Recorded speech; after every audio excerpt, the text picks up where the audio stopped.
All right.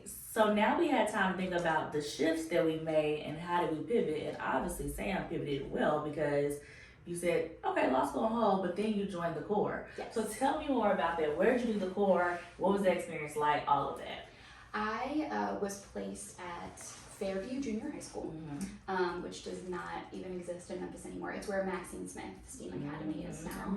I was placed in special education, which was also a shift, not a plan. It was in the early days of TFA, they really needed sped teachers. And if you checked that you would be okay with it, that's where you got put. Oh, wow. But it was amazing. I ended up sort of a reading interventionist, special education teacher at Fairview.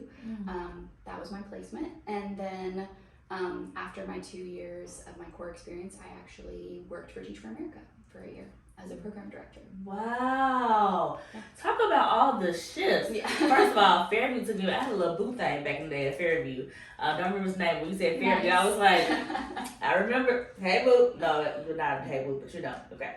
But it was just like, that's what I remember about Fairview. Yeah. I remember the location because it was near the fair and all that different stuff. We used to have the fair, y'all. If y'all didn't know that, it was used to be Right really on great. the corner of the fairgrounds I know. by Liberty Land. By Liberty Land. Also, R.I.P. Yeah. I know, Zippy Pippin. Like, anyway, okay, anyway. But it's beautiful now, but still, it's great. So you did the Corps in Fairview, and then so you did the Corps for 2 years at Fairview. So then how did you go from, I'm doing 2 years and now I'm switching and going to joining TFA staff? How did that happen? That's a great question. I think it was, we used to have all those Saturday sessions, and I don't remember what they were called now, and lots of learning teams experiences where I was helping. By the second year, I was helping other teachers, like leading a learning team, like doing some stuff like that on Saturdays when we would get together as a Corps. And I really liked that work.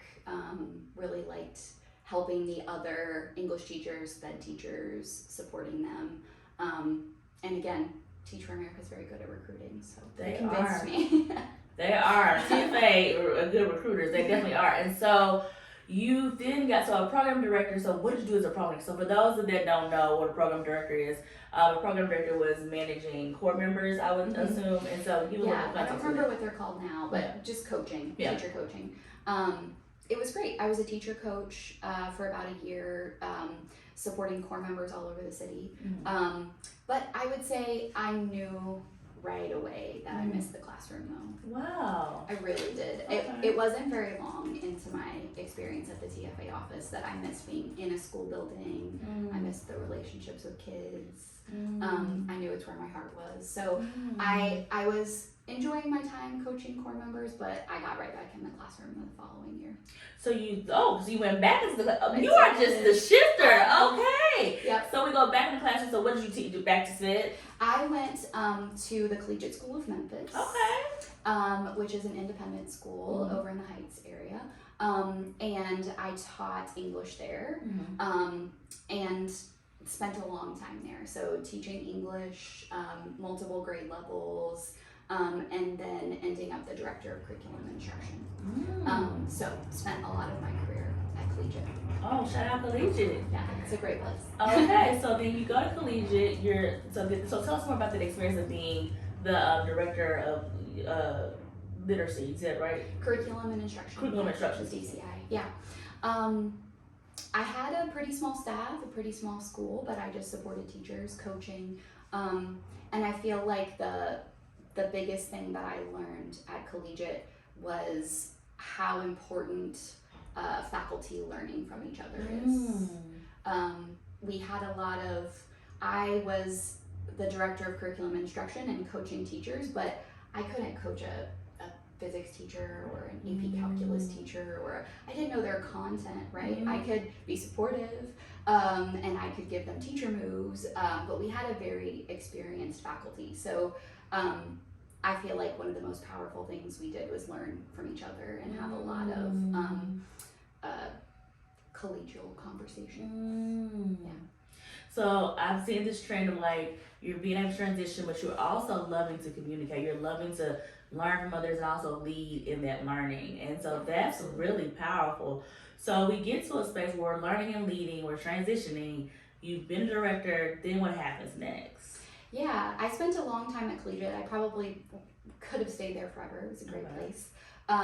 But I got pregnant with my daughter. Shout out. Yeah, she is 6 years old now. And I took a step back and left and stayed home with her for a little while when she was really small.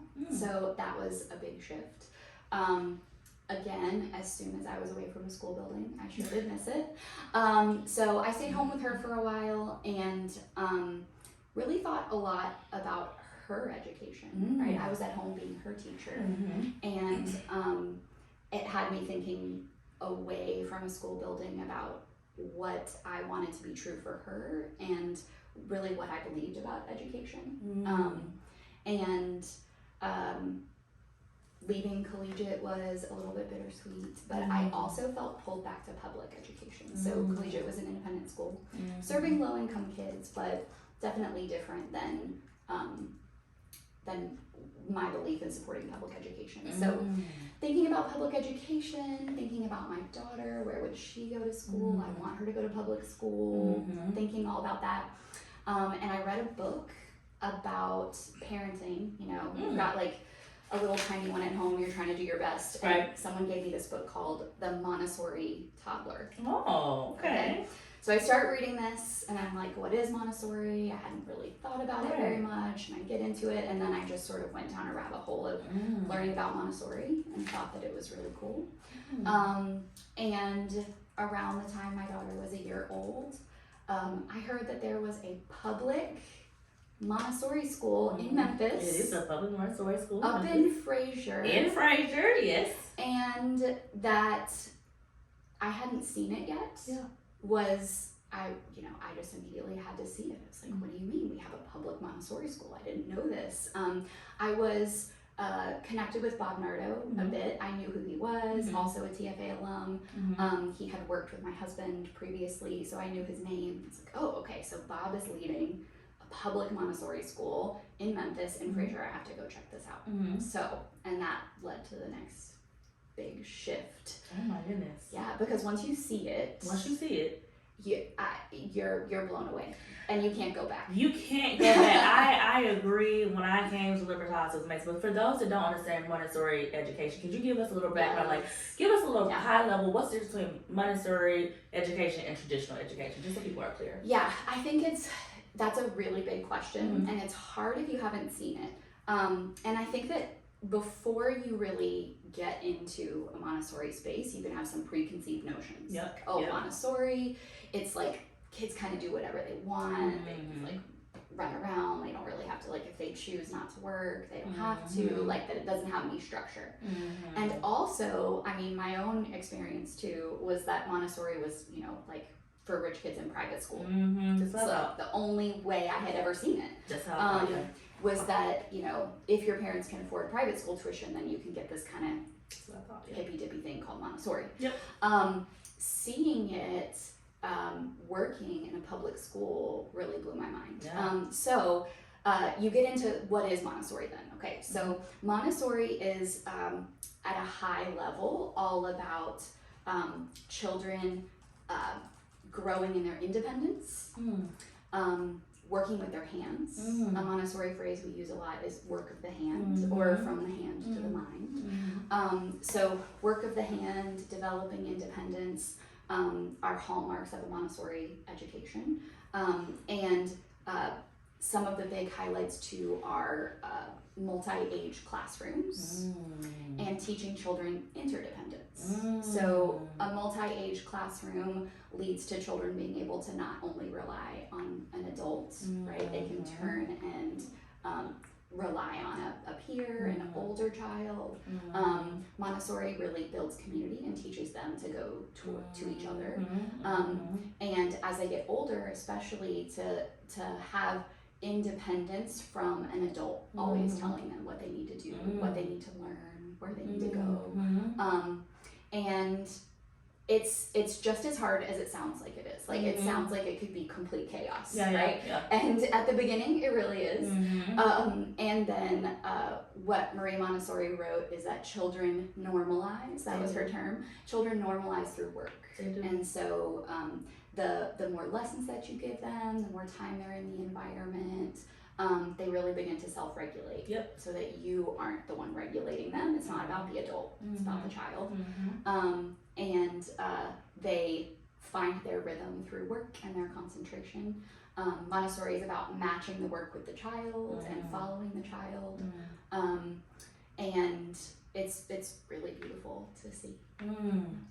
I love it. I think that Montessori, when I found, you're like, when I saw it, so I will take you back when I was teaching at Freedom Prep years ago. And when I came to Freedom Prep, I thought it was the best school ever. I was like, oh my goodness, I cannot imagine growing up in Memphis. Like, if I had had this, oh my goodness. And I remember these beautiful kids come in, and we had our kids grouped at that time based upon like levels to kind of like help people all work in the same space. And so I was noticing some of our students, because we had a lot of rules, different things just to honor our culture. Some of our students that came in from elementary, I didn't know Montessori, I don't think it was Montessori with Libertas, but they came from Montessori schools. They struggled because it was like, I have to ask you to go to the bathroom, I have to ask you to wash my hands, I have to ask you to, because they were just so used to being able to make decisions for themselves. And so it's all like you said, like normalizing kids. Of course, the kids figured out things and became. I mean, but they were like they were already academically so far and far beyond, but also that interdependence, they fit right into the culture, because Freedom Prep's culture was all about interdependence and all about community. And so that aspect worked. The part about it that they struggled with was like, wait, I can't just make my own choices in the way that they were used to. And then when they figured out the system, they're like, okay, I know how to work this system, and they flourished. But I was just curious. I was like, Montessori, you came from where? And so that was the beginning. And then eventually, when I got to see Libertas, the wonder, work, and love there, oh my goodness, all you see is wonder. All you see is that beautiful love of work, the hand to the mind. And then you see so much love throughout the building with the kids, the community. It's just beautiful. Even in the chaos of it all, even when the kids crying, because there's crying, a lot of crying going on. I'm just joking, but you know, kids have their emotions. We have 4-year-olds They have 4-year-olds in the building. So you go through the, what is that wing called with the like it's like a, not nursery, but it's like y'all have. Yes, my son is there. Yeah. So both of my children go to Libertas with me. And we have our infant and toddler program. It's called Nido. That's what I'm like. That's Nido. Yes. Yeah, that's a Montessori word. It means nest in Italian. It does. Yes, Nido. So when I saw the Nido, I was like, what is going on here? Because I'm used to middle school and a little bit elementary, but I was like, what is happening? But to your point, when you start them off at an earlier age, the normalizing is beautiful. And so you just see the growth of students, like going from Nido all the way up into 5th grade. Yeah. And so we are at a point now where we are in a new stage. Yes. We're in a new thing. We're in a new era with Libertas. And so before we get into that, I think we should take a moment to think about, if you don't know anything about Montessori education, if you don't know anything about that, take this time to go look it up real quick before we come back and talk about this. And if you do know about Montessori education, but you don't know about Libertas, in this free public school in the heart of Fraser, please go look up Libertas Montessori School. It's so amazing. We're going to come back in a few minutes. Thank you.